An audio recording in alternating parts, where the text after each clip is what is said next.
Within hours of the locusts ascending from deep under the crust of Seran, billions of humans, calculated to be roughly 25% of the Seran population, would be annihilated. As the war between the humans and the locusts dragged on and city after city fell, the cog would be pushed to the point that really they only had one remaining real city in which to coordinate their efforts and fight back against the locust threat. Jacinto, being the stronghold, would be the last remaining defense humanity had from the unstoppable horde that was cutting down humans left, right, and center, whether they be man, woman, or child. Realizing a year into fighting that the horde could not be stopped by conventional means, the cog hierarchy would then turn to a glass field scenario. Utilizing the hammer of dawn, they would rain down fire from the sky in order to stop the ever-looming threat of the locust. However, unfortunately, this would only slightly damage the efforts of the locust. Having come from under the ground, the majority of the locusts were protected from the sweeping flames across the surface, but humanity would not fare as well. Being on the same surface that they were currently glassing, pockets of humanity were wiped off the map that may have still been fighting the horde, thus lowering the numbers even further, leading to a desperate struggle for survival for the remaining humans. The cog soldiers are being fed into a meat grinder faster than humans are being produced, increasing the speed at which humanity was going extinct. The main construct of their annihilation is what is known as the locust drone. These foot soldiers are fearless, stronger than your average cog soldier, and completely bloodthirsty. Resorting to abhorrent tactics in which they destroy their enemy completely, their ruthless effectiveness and desire to take out any human in front of it, even exchanging its life for one cog, means that these creatures would be described as monsters more so than sapient hominids. So in today's episode, we will be discussing and revamping my 5th episode that I created way back in 2018, discussing the locust drones from Gears of War, their physiology, and the new lore which we know now. So let's jump into some Gears of Lore and why the phrase "hell hath no fury like a woman scorned" is perfectly applicable here. But first, this episode is sponsored by privacy.com. What is privacy.com? Well, this lets you buy things online using a virtual card instead of a real one, which protects your identity and banking information on the internet. So for all the realists out there who use cable internet,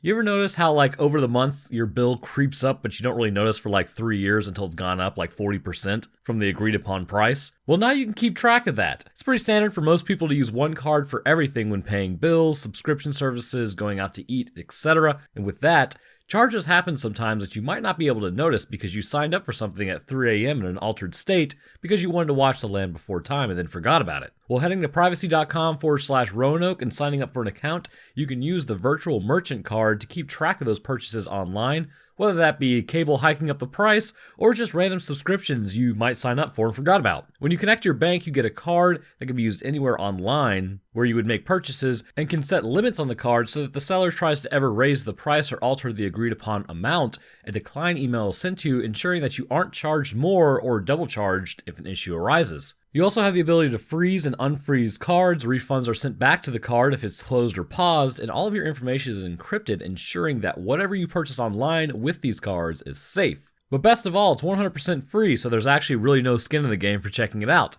Essentially, they operate like credit cards, so the money is made from the merchant, not from the person using the card. So again, heading to privacy.com/Roanoke, you can create an account and start tracking how you spend money online. A good place to start with the drones to know is basically something that Mira said during the events of Gears of War 2. In a way, she pities the humans of Seran and their struggle against the locusts, but as always, humanity brought this war upon itself. Back then, the question was, how? Well, luckily, we know after the events of Gears of War 2 and Gears 5, which, come on now, let's just call it Gears of War 5. It's so much cooler that way. But now we know why Mira was pretty pissed at the humans. The humans of Seran had quite a history filled with conflict, atrocities, and technological advancements. Strength and intellect were favored amongst other traits, leading to a culture which may not have resulted in the best tacticians the world had ever seen, but leading to a highly capable species that in no way was afraid of conflict. As two powerhouses arose in a world along with their tech levels, the coalition of ordered governments and the union of independent republics would become bitter rivals as the next war was about to kick off between these two. As things were heating up, eventually a material used to power society would be discovered known as emulsion, which I actually have an entire video discussing, which I'll link later on. At the beginning, emulsion was really regarded as just completely inert and useless with no applications. Refining it through a process known as light mass would actually turn it into a combustible material, and thus it gained a purpose. The issue was, however, the refining process would turn out to be highly detrimental to the Serans. A disease known as rust lung, which equivalent would be actually on this planet known as black lung, which is caused by long-term exposure to coal dust, which results in damage to the lung tissue and possible cancers forming within the body and then metastasizing elsewhere. Realizing an epidemic could be on their hands and how bad it would look to the average person, person if they knew it, any miner or worker exhibiting rust lung was taken to a facility known as New Hope in order to be cured or at least have a cure worked on. Being forced into these camps, the intention was good at first, as they were really just trying to cure these people. However, that would change over time. Finding that the children of the miners were also exposed to this disease, they would be experimented on as well, before finally, in an effort to cure them, native creatures of the Hollow who seemed immune to the emulsion had their DNA spliced with the infected to see if they could overcome the disease. This would ultimately result in creatures known as sires. Sires were extremely aggressive and unstable beasts lacking any sort of semblance of their former human selves. Some of those with the spliced DNA did retain some intelligence, but aggression levels would be off the charts, and many scientists and doctors were actually attacked as a result. This disturbed many of the workers who were there, but the work continued regardless of what was leaked. However, because of this leak though, the work had to be moved elsewhere, and New Hope was abandoned and stricken from the knowledge of most government personnel. They would move into the interior of the Kadar Mountain to continue their experimentation with the genetic profile of the sires. The issue with the sires were that they were sterile, aggressive, and could not be controlled in any way possible, so they were not much more capable than an average animal was. Eventually, one girl in particular would exhibit a genetic immunity to the mutagenic effects of the emulsion, which piqued the scientists' curiosity. This girl would be known as Mira, who would then later go on to become Queen Mira, the leader of the Horde. She would have her embryonic stem cells combined with the DNA of the sires. This combination of animalistic sire and the stability brought on by her genetics would result in a hominid creature known as the drone. Drones were fiercely loyal to Mira, and ultimately she viewed them as her children, as they were, by definition, related to her. However, she wouldn't immediately lead them into battle against humanity. Instead, after forming a relationship with a scientist that resulted in the birth of Reyna, which she was an adult, might I add, Reyna was then taken away, and the father would tell Mira that she was actually ended in an escape attempt. Because of this, she would turn on everyone in the facility, and the entire place would be frozen down in the heat of battle, but Mira would escape with a large amount of locust drones. Descending deeper into the mountain, she would eventually happen upon the Hollow with her drones. The drones were able to reproduce, and eventually others would join her and the Horde, creating more monsters which would become more powerful than just drones. Seeing as there are female drones and male drones, a race would be created with Mira controlling all of them at the very top. Humans would be kidnapped and processed for decades prior to Emergence Day, and then turned into drones hellbent on serving the Queen. The issue is, however, being down in the Hollow, while Mira was immune to the emulsion, her children still suffered issues, and a lamancy pandemic began to erupt, which were uncontrollable forms of locust who'd been taken over by the parasitic emulsion. Turning to Adam Phoenix for help, he would try to produce an emulsion countermeasure to save the locust and allow the two species to exist on the planet together, one on the surface and one underground. However, it took a lot of time, and many of the experiments had failed, and eventually Mira would see that her only choice was to exterminate humanity and take the surface. Leading into the human-locust war, these drones would sweep across the planet, destroying everything and stealing human tech, raising their own technology levels, all the while kidnapping any survivors and processing them, which would turn them into locust workers, as with Dom's wife. Big oof there, my guy. And this leads us to where we get a good look at what has become of these once former humans, and the internal changes that have led to much stronger creatures, apart from one human known as Clayton Carmine, who apparently has just absorbed his brother's strength to quite literally choke a locust to its end, which is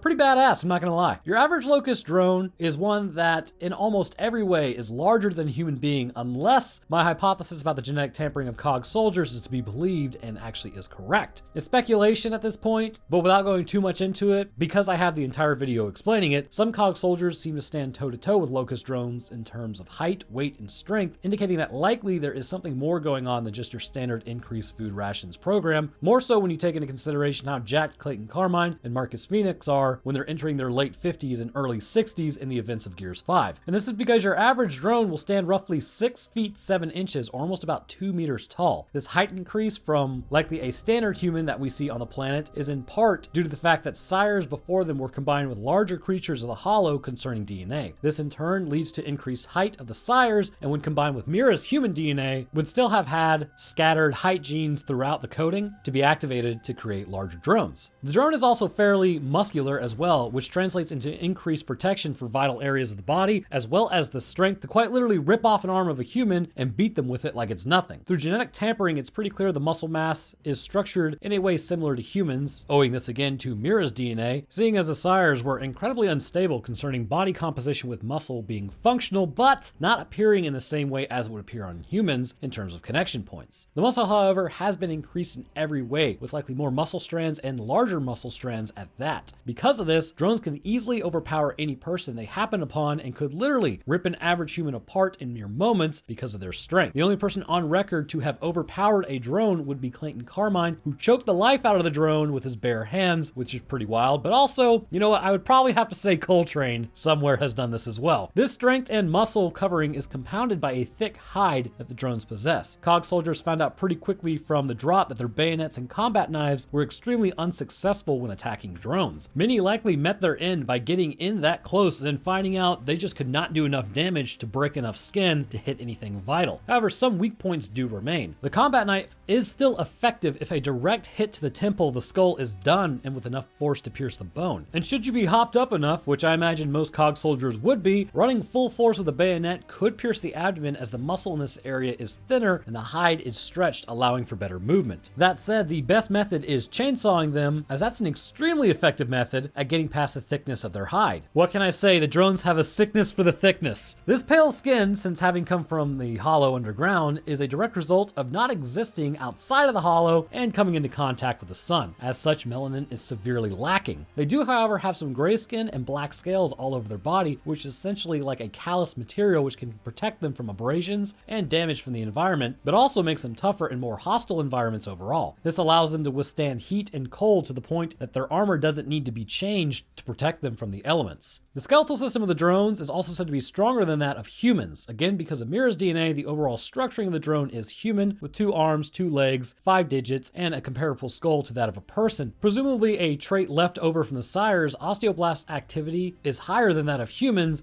making the bones thicker overall, but not to the point of detriment, which I mentioned this a lot, but I mean, it's completely possible in humans. It's known as double bone density, and there's virtually no ill effects of it, except for you are less buoyant than someone without double bone density. The benefits of it would be it's much harder for you to break a bone than the average person, and your bones appear to be able to withstand much more compressional stressors. Now, again, I haven't been tested for this, but there are many times that I should have absolutely broken a bone and didn't. And I know I'm just gonna basically call myself out here, but I'm like weirdly heavy for my height, which it could be muscle mass, but comparing myself to other males about my height and build, I've got like an extra 25 pounds somewhere, and I'm not sure where it is. Anyhow, the extra bone mass also allows for the muscles to contract harder, and as a result, they can hit harder, allowing for the drones to effectively cave in the face of humans pretty easily, and also be able to produce forces that would allow them to rip the limbs off soldiers and beat them continuously with it. Or even pick up COG soldiers in full osmium armor and use them as a shield from enemy fire. And another interesting adaptation the Locust drone has are the inclusion of extra organs. Again, due to the fact that the native creatures of the Hollow had their DNA incorporated into the very essence of the drone, take for instance something like the riftworm. Having multiple hearts to power its giant body makes sense, but in terms of other creatures, the addition of a heart may have been possible as well, and because of this, you might be wondering, well, do they have a second heart? When a drone is injured and running, you will hear actually a third heartbeat. For humans, the heart beats twice, and it's known as lub-dub, and this is the contraction of the atria and the ventricles. With the Locust drone, likely they have a heart much like a human would, which is where we hear the first 2 heartbeats of the heart. Shortly after, we hear a third heartbeat, so that means probably further down the line, somewhere on the aorta, they likely have another muscular compression system composed of cardiac muscle. After the heart pumps blood into the aorta, this contracts, pushing more blood along faster and with more force. Because of this, this produces a back pressure, bringing in more blood as the heart pumps, and also pushes more blood around the body, allowing for better saturation levels of oxygen and larger muscles, which a normal heart itself might struggle to ensure proper levels of oxygen for metabolism. Because of this increased oxygen levels in the blood, presumably because of also the circumference of the rib cage, the lungs would be larger, drawing in more oxygen to saturate the blood that the creatures have. This would allow them to resist fatigue for longer periods of time than a human could, meaning they could run down your average person and also run further than they might be able to as well. Despite the fact that it would also seem the humans on this planet were likely persistent hunters on their evolutionary path, but that also means on the evolutionary path of the locusts, they were persistent hunters as well. They just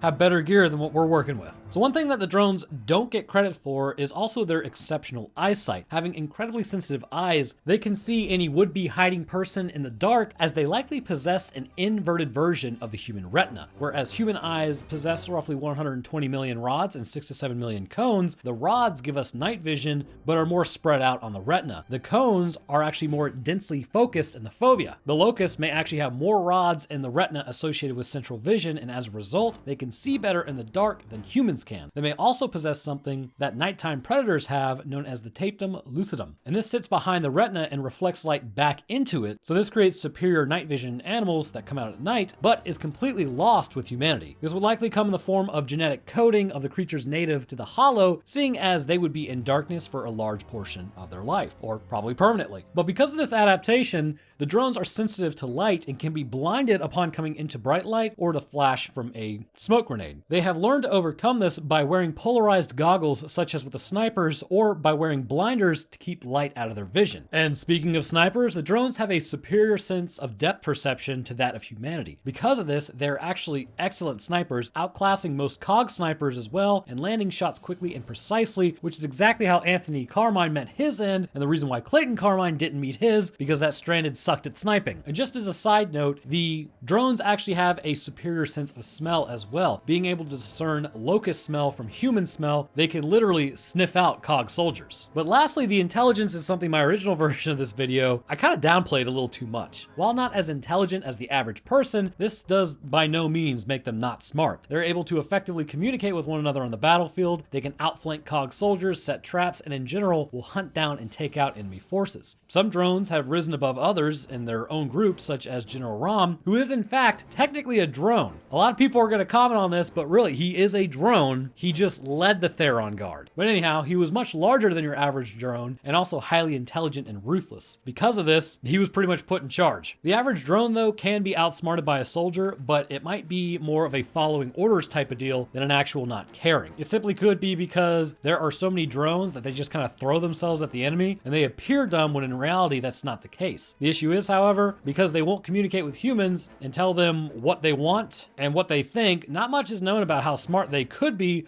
or if they had their own thoughts and opinions on what they were doing. Externally, apart from the thick boy skin, they look like a friggin' bodybuilder, and being taller, they do present a larger target out on the field as well. They also possess many natural abilities that appear to also be traits inspired by the DNA of the Hollow residents. On each hand exists 5 razor-sharp claws, and these can be used in a slashing method which can tear massive pieces of tissue away, leading to a bleed out if they were, say, able to hit your neck. But the reality is, even just from the blunt force that these creatures can impart, they would really seldom have to resort to using claws to subdue soldiers because, again, as mentioned, their brute strength is plenty in terms of overcoming the natural defenses of the human meat suit. These same claws likely also exist on their feet, but they wear boots to protect their feet, so who's to say? As the war continued on, the Locust would go on to branch out into other forms through experimentation amongst their own as well, which would result in larger locusts, but the Locust drones that we see throughout the entire war are male in the baseline of what was formed one generation out past the sires, as seen within the facility in Gears 5. Again, the females are the Berserkers, and that is a form of Locust drone, but during their creation, more issues seemed to arise, and they took on more animalistic tendencies of the hostile Hollow dwelling creatures, rather than the more human characteristics, I mean, if you can call it that, of the male drones. And culturally speaking, not too much is known about the drones of what they believe or think on an individual level. Now, they do have a religion where they worship a giant worm, or as Marcus puts it, they're sinking cities with a giant worm. But what is known is that certain drones achieve the right to actually mate and pass along their genes to the next generation, seeing as Mira probably isn't up for that, meaning that some drones are homegrown instead of being created through processing like the drones have been known to do with captured humans from the surface. This involves the Berserker, but she may have to be subdued, otherwise she would end up ripping apart the male due to her heightened aggression. Now, this is speculative on my part, but I believe this is how actually boomers may have been formed. Taking normal-sized human beings and then adding in the DNA from creatures creates larger drones. Well, actually, it really created sires, but then,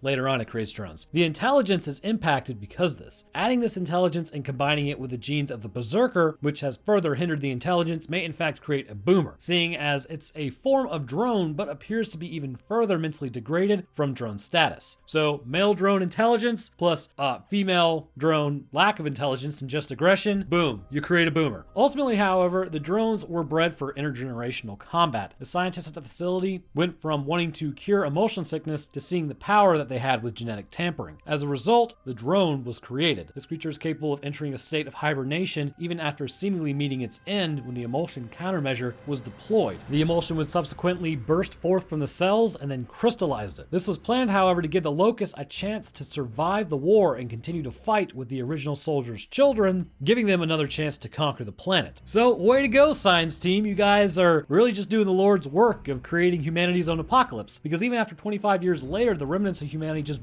barely getting back on its feet would have to continue fighting the drones just in a new wrapper, albeit a less cool wrapper.